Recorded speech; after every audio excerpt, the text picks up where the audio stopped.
Səlim Balayevdir. Xahiş edirəm diqqətlə qulaq asaq.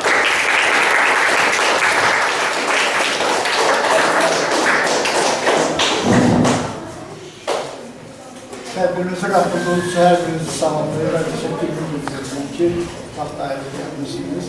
Mən Səlim Balayev, Ekoloji Mərkəzində İctimai Bölümü səhifliyəm. Təşkilatımız ancaq Ekoloji 2010, Ekoloji Mərkəzində İctimai Bölümü. Təşkilatımız 2010-cu ildə yaradılıb. Əmdən də göründüyü kimi artıq 15 ildir fəaliyyət göstəriyor, 16-cı ildir. Azərbaycan Respublikası Qeyri-Hökumət Təşkilatlarına Dövlət Dəstəyi Agentliyinin 2026-cı il üçün keçirdiyi qrant müsabiqəsində qalib gəlmişik. Layihəmizin adı Mina Ekoloji Təhdid kimidir. Layihənin əsas məqsədi Ermənistanın işğal etdiyi illərdə, 30 il Azərbaycan torpaqlarının işğal altında saxladığı illərdə Azərbaycan ərazilərində basıldığı minaların partlamasından, eləcə minaların özlərindən Azərbaycanın ekologiyasına bulunan zərərdən bəhs edir. Eləcə Ermənistanın ekoloji cinayətlərindən, Azərbaycan ərazisi ekoloji cinayətlərindən və müharibə cinayətlərindən bəhs edir. Layihə çərçivəsində Avropanın bir sıra ölkələrində biz məqalələr yerləşdiririk. Avropanın xarici ölkələrində, məsələn, İtaliyada, Fransada, hansı ki, həmin ölkələrdə Ermənistanın diasporu çox güclü fəaliyyət göstərir. O ölkədə biz Azərbaycanın haqq səsini dünyaya çatdırmaq üçün Ermənistanın işğal etdiyi torpaqlarda törətdiyi ekoloji cinayətlər, müharibə cinayətlərindən bəhs edən yazılar dərc edirik cəsarətlə, çünki Azərbaycanın haqq səsini çatdırır. Bizim yazılarımız nə yalandır, bunlar hamısı faktda söykənir, bütün beynəlxalq təşkilatlar olublar, Azərbaycanlıların faktları aşkarlayırlar. Ona görə də biz bu ildə, buna əvvəlki illərdə də bu layihələr həyata keçirmişdik. Avropanın 15-dən artıq ölkəsində Ermənistanın müharibə cinayətlərindən, ekoloji cinayətlərindən bəhs edən yazılar dərc edilmişdik.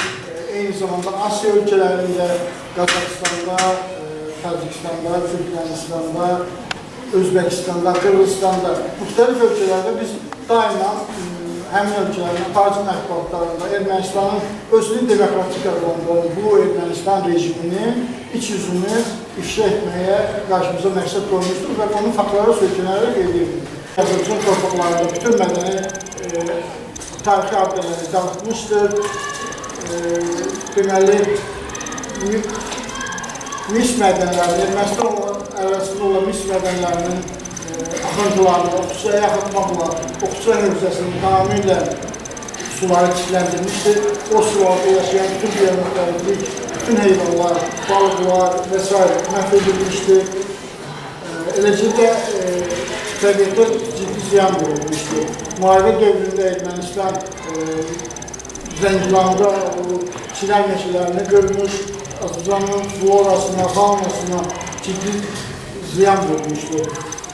Əsas ziyan isə təbii ki, bu müharibə cinayətləri bağlıdır. Çünki Azərbaycan bütün müharibədən sonra Ermənistan silahlı qüvvələrini Azərbaycanın ərazisini təmizləyəndən sonra həmin ərazilərdə aparılan monitorinqlər ciddi faktlar ortaya qoydu. Məlum oldu ki, Ermənistan bu ərazilərdə 1,5 milyondan çox mina yerləşdirir.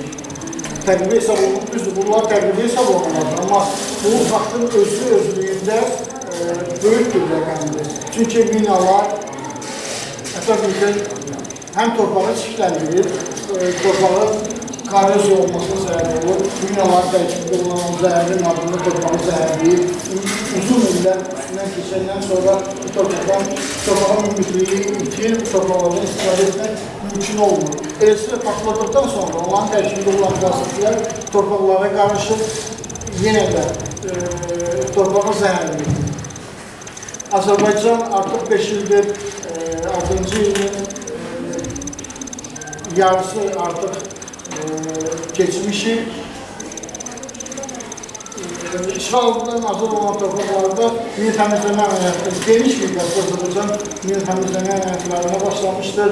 Həmin işğaldan azad edilən torpaqlarında minalar təmizləndikcə Azərbaycan burada quruculuq, bərpa işlərinə başlayır.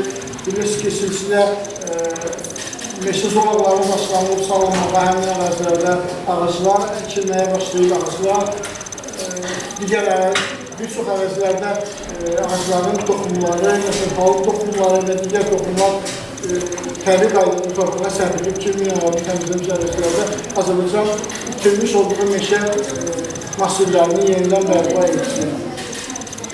Eləcə də bu mina təmizləmə əməliyyatı, Azərbaycan mina təmizləmə əməliyyatını tək başına aparır, yəni heç bir dövlətdən yardım almadan öz daxili resursları hesabına bu işləri aparmaqdadır.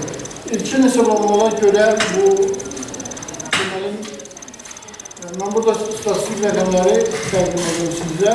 Müharibə başı çatandan indiyədək, yəni bu 5 il yarım ərzində mina partlamasından Azərbaycanda olan mina qurbanlarının sayı 422 nəfərə çatmışdır artıq. Onlardan 72 nəfəri ölmüşdür. 350 nəfəri müxtəlif dərəcəli xəsarətlər alır. Ölənlərin 57 nəfəri mülki şəxslərdir, 15-i isə deməli hərbiçi olmuşdur. Xəsarət alanlardan 172 nəfəri mülki şəxslər olmuşdur.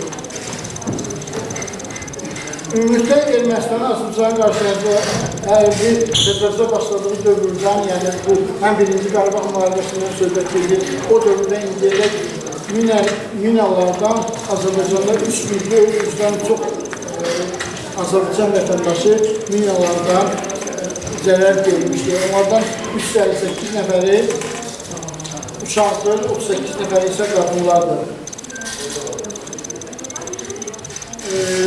Minaların varlığı, işğaldan azad edilmiş ərazilərdə minaların varlığı Azərbaycan üçün ciddi çətinliklər törədir. Çünki bildiyimiz kimi Azərbaycanda 1 milyona yaxın qaçqınlar var. O qaçqınları həmin ərazilərə məşğullaşdırmaq üçün bu mina təmizləmə əməliyyatını Azərbaycan başı çatdırmalıdır. Amma çox təəssüf olsun ki, bu uzun bir prosesdir. Çünki Dağlıq Qarabağ adından da göründüyü kimi dağlıq ərazidir. Burada müxtəlif yerliklər var, çətin keçilən vadilər var, dağ silsilələri var. Amma Ermənistan indiyədək bu ərazilərdə bastırdığı minaların dəqiq xəritəsini Azərbaycana təqdim etmədiyi üçün Azərbaycan üçün çox büyük çətinlik və məsuliyyətli bu işdir. Çünki minaları təmizləmək, düz Azərbaycan burada müasir texnikadan, son nailiyyətlərdən istifadə edir.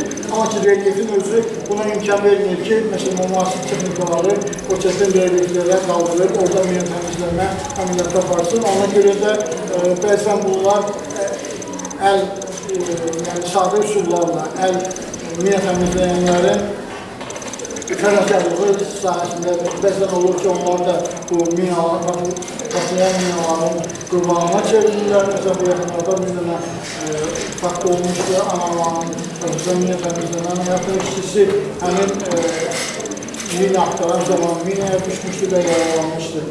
Ona görə də biz bu layihəni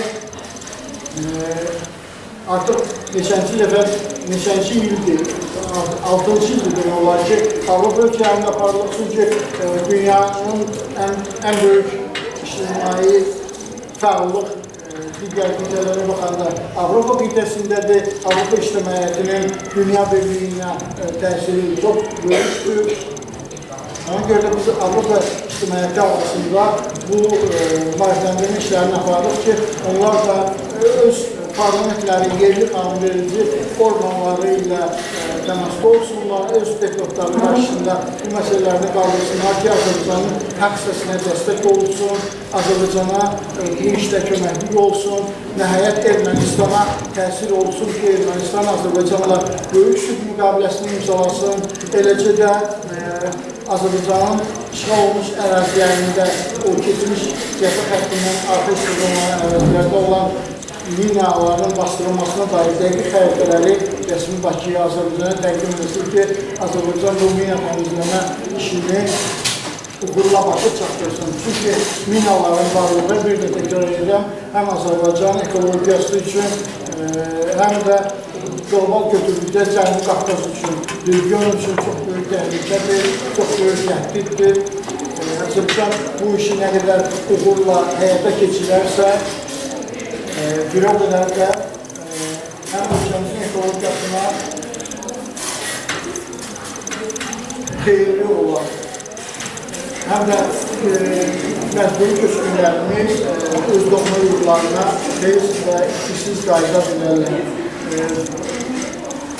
Bu qədər mən sizə çatılmaq istəyirəm. Yəni, biz əsas məqsədimizi sizlər bu məlumatlar ona getirdik ki, bu layihənin icrası ilə bağlı biz çalışacağız ki, bu ildə bu layihəni uğurla icra edək ki, daha çox Avropanın daha çox iştimanəti Ermənistanın müharibə cinayətləri haqqında məlumat alsın və Ermənistana necəsə öz parlamentləri vasitəsilə Ermənistan rəhbərliyinə təsirlər olsun ki, Ermənistan nəyə Azərbaycan olsun, bu qavrası baxsın, bağlasın və Azərbaycan üstürücülük, adamlıq işlərini Qarabağda uğurla həyata keçirə bilsin. Dinlədiyiniz üçün çox sağ olun.